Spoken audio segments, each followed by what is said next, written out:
मोदी जी की हत्या, मोदी की मौत की कामना एक जानवर से रेफरेंस करते हुए मैं उस जानवर का मैं नाम भी नहीं ले सकता मीडिया में, मैं सोच भी नहीं सकता कि ऐसे गंदे अल्फाज हमारे देश के प्रधानमंत्री के बारे में रेफरेंस में संसद के पटल पर, लोकसभा के पटल पर यूज होंगे।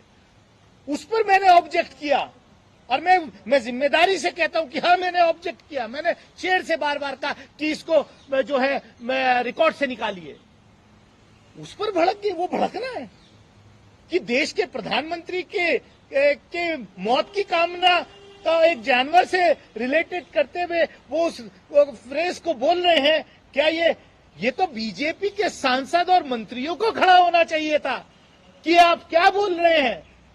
वो तो सब हंस रहे थे, ताली बजा रहे थे। और एक विपक्ष का सांसद अगर प्रधानमंत्री के बारे में कोई ऐसा अपशब्द का प्रयोग बीजेपी का सांसद करता है, उसके को ऑब्जेक्ट करता है, तो कह रहे हैं कि उन्होंने भड़काया। शर्म आनी चाहिए भाजपा के लोगों को। वो देश के प्रधानमंत्री हैं, आपके भी हैं, हमारे भी हैं, सबके हैं। सीधी बात यह है कि इतने घंटे के बाद कार्रवाई नहीं हुई, आप क्या सोच रहे हैं?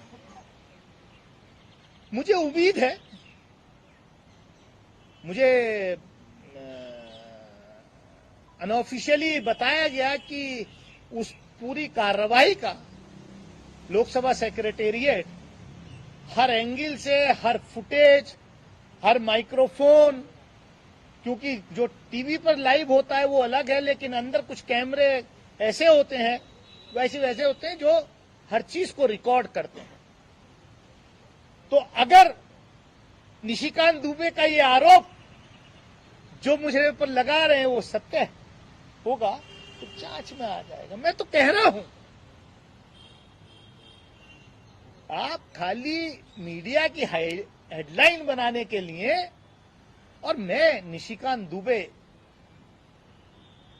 जी से कंपेयर, उनका तो ये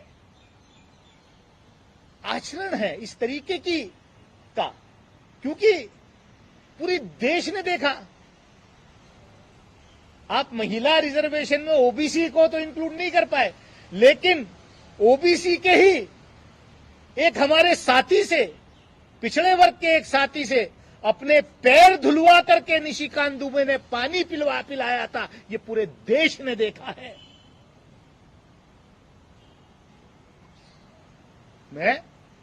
पूरे देश ने देखा, पूरे मीडिया ने दिखाया है, रिकॉर्ड पे है। और फिर उस पर दबाव बना करके फिर उससे को पे बयान दिला। नहीं साहब, मैं तो, उसने तो मेरे क्या कहना चाहिए, मुझे उसने माना इतना, इसलिए। अरे आप क्या मतलब इस देश के पिछड़े वर्ग ओबीसी समाज के लोगों के बारे में ये सोच रखते हो दुबे जी?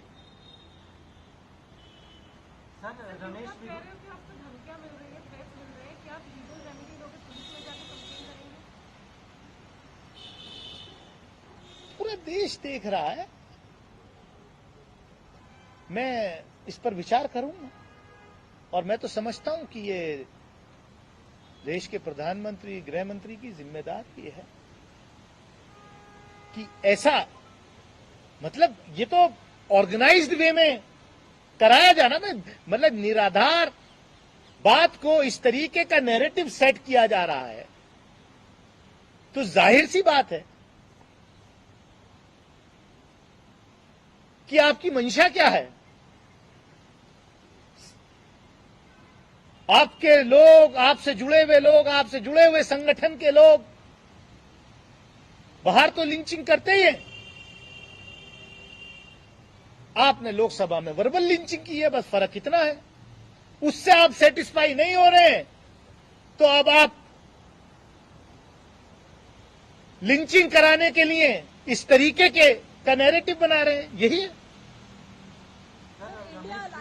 ये विशेषाधिकार हनन का एक और मामला है जो निशिकांत दुबे ने ये बेबुनियाद आरोप लगाया।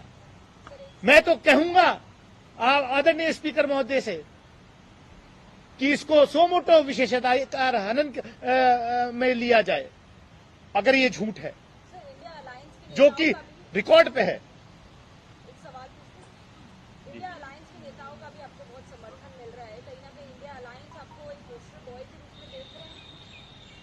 मेरे को समर्थन की बात नहीं, मेरे साथ संवेदनाएं प्रकट करने के लिए देश भर से लोग आ रहे हैं, और वो मेरे लिए नहीं है। इस देश के लोकतंत्र को जो तार तार किया गया है उसके लिए है। जो लोग देश के लोकतंत्र में विश्वास रखते हैं ये उसके लिए है। दानिश अली कोई एक एमपी है, लेकिन मेरे समाज को, मेरे देश के लोकतंत्र को तार तार किया गया है। सवाल है कि संसद के परिधि में जो बात कही गई है वो कानून के नजरिए से शिकायत के दायरे में कितना आता है, क्योंकि आपके धार्मिक पहचान पर उन्होंने सवाल उठाया है। तो सर्कमस्टांसेस क्या बनता है, कानूनी पार्टी क्या करेगी वो अलग बात है। इतने लोग आपसे मिल रहे हैं, कानूनी कार्रवाई को लेकर क्या कुछ प्रावधान आपके पास है? देखिए, हम लोग लोकतंत्र में यकीन रखते हैं और उसके रूल्स एंड रेगुलेशंस हैं। प्रोटेक्शन जो दिया गया है देश के संविधान के निर्माताओं ने, ये सोचा भी नहीं होगा कि ये दिन भी आएगा। और शायद यही वजह है कि पुराने परिसर से निकल के, क्योंकि उसमें जहां संविधान सभाओं की बैठक हुई उसमें उन हमारे संविधान के निर्माताओं की आत्मा घूमती है कहीं ना कहीं। शायद